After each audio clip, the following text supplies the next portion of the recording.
Every empire falls for more than one reason. Political chaos, plague, invasion, overreach, historians argue about which mattered most.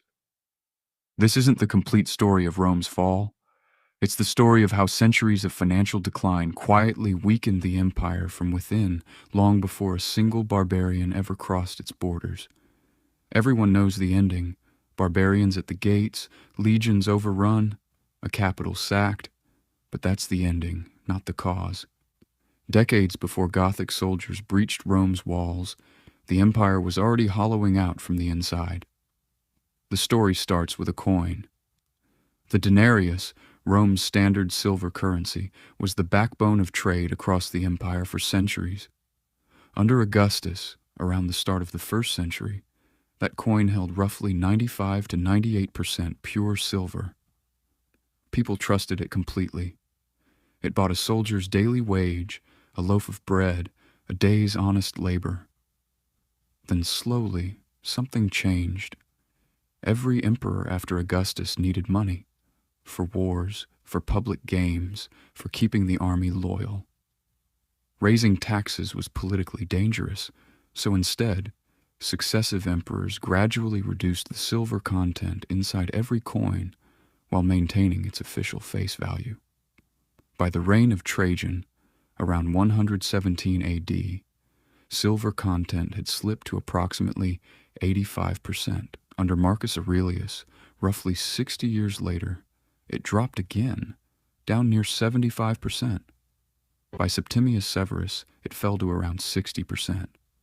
And by Caracalla's rule, in the early 200s, Rome's silver coinage held barely 50% real silver. This is where most people's knowledge of Rome's economy simply stops. But the real damage was only getting started.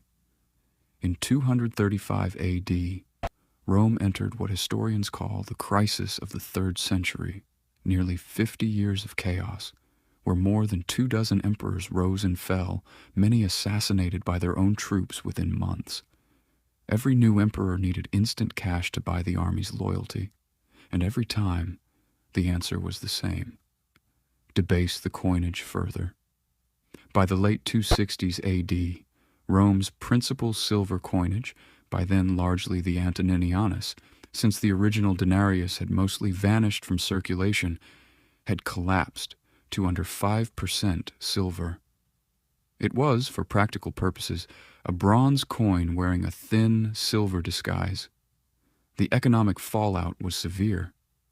In many parts of the empire, prices rose dramatically during the 3rd century, with some regions seeing increases far beyond anything the empire had experienced before.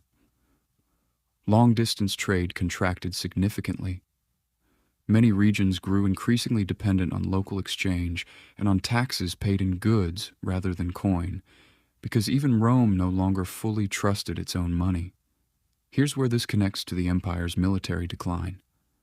A functioning empire needs a treasury it can rely on to pay, feed, and equip its soldiers. As the currency lost credibility, the imperial treasury struggled to consistently finance the army. Underpaid troops, strained logistics, and growing dependence on foederati, allied tribal forces, gradually wore down Rome's military resilience. By the time Visigothic forces stood outside Rome in 410 AD and the Western Empire formally ended in 476 AD, the sudden collapse historians often dramatize had actually been building for nearly 200 years. Diocletian, and later Constantine, attempted major currency reforms, introducing the gold solidus to rebuild trust. In the wealthier Eastern Empire, this worked, helping Byzantium survive for another 1,000 years. In the West, the damage from the 3rd century proved far harder to reverse. So what really ended the Western Roman Empire?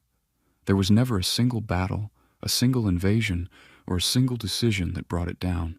But from an economic perspective, centuries of currency debasement steadily eroded trust, disrupted trade, weakened state finances, and reduced the empire's ability to sustain its military. By the time barbarian armies reached Rome's gates, much of the empire's economic foundation had already been hollowed out. Rome was not defeated by its currency alone, but its financial decline became one of the clearest signs that the empire was collapsing from within.